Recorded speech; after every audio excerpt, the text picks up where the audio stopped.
در صدمه‌های نقلیاتی در تاجیکستان در مدت کمتر از 2 روز 10 نفر جان باخته و 4 تن دیگر زخم برداشتند. وزارت امور داخلی تاجیکستان روز 14 ایول با نشر یک بیانیه رسمی تعداد از صدمه‌های نقلیاتی با عاقبت‌های مرگبار را تصویر کرده است که روزهای 12 و 13 ایول در گوشه‌های گوناگون کشور صورت گرفتند.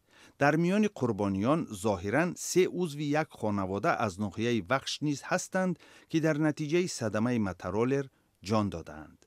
در بیانیه آمده است که این صدمه روز 12 ایول در ناحیه وخش به وقوع پیوسته است.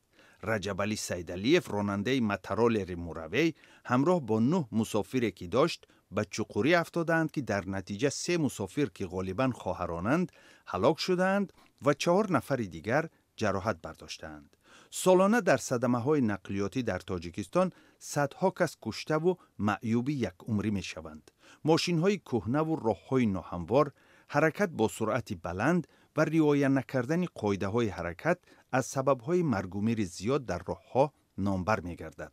تنها در سال گذشته در تاجیکستان 552 نفر و یا روزانه از 1 تا 2 نفر در نتیجه صدمه‌های نقلیاتی یا در جای حادثه و یا در شفاخانه جان دادند.